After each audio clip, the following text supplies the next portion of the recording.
அனைவருக்கும் வணக்கம். இனிய காலை வணக்கம். இது எம்ஏஎஸ் ரெயின்மேனின் இனிய காலை வணக்கம். இது என் தனிப்பட்ட வானிலை அனுமானம் அஃபிஷியல் ஃபோர்காஸ்ட். இந்திய வானிலை ஆராய்ச்சி மையம் மற்றும் அரசின் சார் அறிவுரைகளை பின்பற்றிக் கொள்ளுங்கள். நம்ம சேனலை சப்ஸ்கிரைப் பண்ணலாம், சப்ஸ்கிரைப் பண்ணிவிட்டு பக்கத்தில் இருக்க பெல்லை காந்துட்டு ஆல் நோட்டிஃபிகேஷன் எனேபிள் பண்ணிக்கோங்க. நம்ம வீடியோவை லைக் பண்ணலன்னா லைக் பண்ணிவிட்டு ஷேர் பண்ணிவிடுங்க. இன்றைய வானிலை அனுமானம் 26 மே 2025 தொடங்கிய தென்மேற்கு பருவமழை முன்னேற ஆரம்பித்திருக்கிறது. தமிழகம் முழுவதுமாக இந்த தென்மேற்கு பருவமழை தொடங்கிவிட்டது. கர்நாடகாவின் சில பகுதிகள் மற்றும் கேரளாவின் அநேகமான பகுதிகளில் தொடங்கிவிட்டது. அரபிக்கடலில் நிலவிக்கிட்டு இருந்த அந்த ஆழ்ந்த தாழ்வு மண்டலம் உள்நோக்கி நகர்ந்து இப்போது மத்திய மகாராஷ்டிரா, கர்நாடகாவை ஒட்டிய பகுதிகள் மற்றும் தெலுங்கானாவின் மேற்கு பகுதிகள் ஒட்டிய பகுதிகளில் ஒரு குறைந்த காற்றழுத்த தாழ்வு பகுதியாக நீடிக்கிறது. மேலும் இந்த நிகழ்வு ஏன் அரபிக்கடலில் நோக்கி செல்லாமல் உள்ளே வந்தது அப்படின்னு நிறைய பேர் கேள்வி கேட்டிருப்பீங்க. மேலடுக்கில் இருக்கக்கூடிய மேற்கத்திய கலக்கம் மத்திய இந்திய பகுதிகளில் நிலவுகிறது. அதன் காரணமாக இது மேற்கு நோக்கி நகர்ந்து மேற்கிலிருந்து கிழக்கு நோக்கி நகர்ந்து வருகிறது.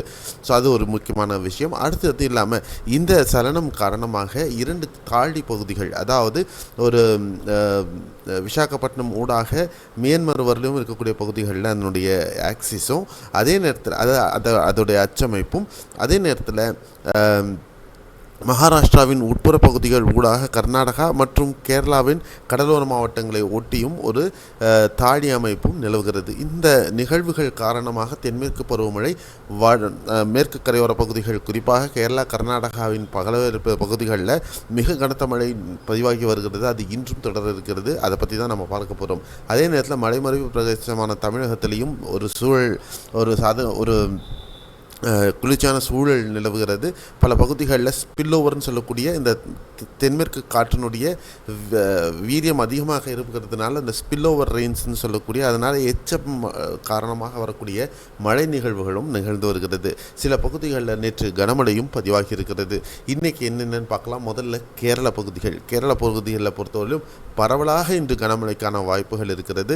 அதில் குறிப்பாக திருவனந்தபுரத்தின் மேற்கு தொடர்ச்சி மலையொட்டிய பகுதிகள், கொல்லம் மேற்கு பகுதிகள், திட்டா, அல்லப்பி, எர்ணாகுளம், கோட்டயம், இடுக்கி, பாலக்காடு, திரிசூரின் மேற்கு பகுதிகள், மலப்புரம், கோழிக்கோடு ஆகிய பகுதிகள், கண்ணூர் ஆகிய மாவட்டங்களில் கனமழைக்கான வாய்ப்புகள் இருக்குது. குறிப்பாக காசர்கோடு, கண்ணூர், வயநாடு ஆகிய பகுதிகளினுடைய மேற்கு தொடர்ச்சி மலை ஒட்டிய பகுதிகளில் மிக பலத்த மழைக்கான வாய்ப்புகள் இருக்குது.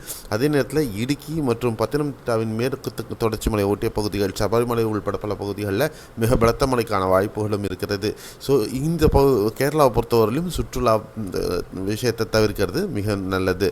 அதே நேரத்தில் கர்நாடகாவை பொறுத்தவரையிலும் கர்நாடகாவின் ஏனைய பகுதிகளில், குறிப்பாக கரையோர பகுதிகள், தட்சிண கன்னடா, மங்களூரு ஆகிய பகுதிகள், உடுப்பி, ஷிமோகா மாவட்டங்களில் மற்றும் உத்தர கன்னடா, கார்வார் இந்த பகுதிகளிலையும் கனமழைக்கான வாய்ப்பு இருக்கிறது.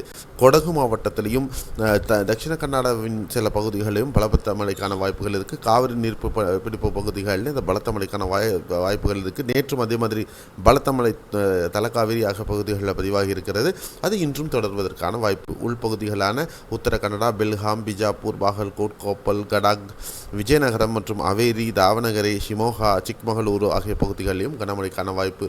கர்நாடகாவில் பொறுத்தவரையிலும் மேற்கு தொடர்ச்சி மலை ஒட்டிய பகுதிகள், அகம்பே, உளிக்கல் மற்றும் இந்த மாதிரியான மேற்கு தொடர்ச்சி மலை பகுதிகளில் சுற்றுலாவை தவிர்ப்பது நல்லது. ஆந்திராவை பொறுத்தவரையிலும் மலைமறைவு பிரதேசம் ஆகையால் அங்கே ஒரு ஸ்பில்லோவர் மேகமூட்டத்துடன் லேசான சாரல் மழை அங்கும் இங்குமாக பதிவாகும். தெலுங்கானாவின் மேற்கு பகுதிகள், ஹைதராபாத் உள்பட மற்றும் வட ஆந்திர பகுதிகளில் கோதாவரி மாவட்டம், காக்கிநாடா, விஜயநகரம் மற்றும் விசாகப்பட்டினம், ராஜமுந்திரி ஆகிய பகுதிகளில் இடியுடன் கூடிய மிதமானது முதல் கனமழைக்கான வாய்ப்புகள் இருக்கும் அப்படின்னு எதிர்பார்க்கலாம். தமிழகத்தை பொறுத்தவரையிலும் இன்னைக்கு மேற்கு தொடர்ச்சி மலை ஒட்டிய கன்னியாகுமரி, மாஞ்சோலை, தென்காசியின் மேற்கு பகுதிகள், சில பகுதிகளில் பலத்த மழைக்கான வாய்ப்பு இருக்குது. நீலகிரி மாவட்டத்தில் பரவலாக மிதமான கனமழை முதல் சில பகுதிகளில் பலத்த மழை பதிவாகவும் வாய்ப்பு, அவலாஞ்சி உள்பட. அதே நேரத்தில் வால்பாறை மாவட்டத்திலையும் இன்று கனமழைக்கான வாய்ப்புகள் இருக்கிறது. கன்னியாகுமரியின் மற்ற நிலப்பரப்பு, நாகர்கோவில், கன்னியாகுமரி, திருநெல்வேலி, தென்காசி, தேனி மாவட்டத்தில் பரவலாக மற்றும் கோவை, ஈரோடு, திருப்பூர் மாவட்டத்தில் பரவலாக இன்று சேலம் உள்பட மிதமானது முதல் கனமழை சில பகுதிகளில் பதிவாகிறதுக்கான வாய்ப்புகளும் இருக்கும்.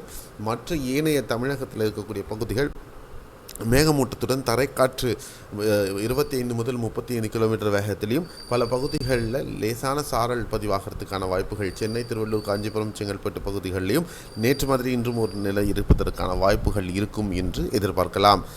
இதுதான் இன்றைய வானிலை அறிவிக்கையின் ஒரு சுருக்கமான தொகுப்பு. மீண்டும் பல அறிவிப்புகள் நவ்காஸ்ட் இது மாதிரி நம்முடைய ஃபேஸ்புக், ட்விட்டரில், நம்முடைய யூடியூப்பில் தொடர்ந்து வந்துக்கிட்டே இருக்கும். நம்மளை ஃபாலோ பண்ணிக்கோங்க. இந்த வீடியோவை லைக் பண்ணிவிட்டு ஷேர் பண்ணிவிடுங்க. சப்ஸ்கிரைப் பண்ணிவிட்டு பக்கத்தில் இருக்கிற பெல் ஐக்கான் தொட்டு ஆல் நோட்டிஃபிகேஷன் எனேபிள் பண்ணிக்கோங்க. நன்றி, வணக்கம், bye bye, C you, have a nice day.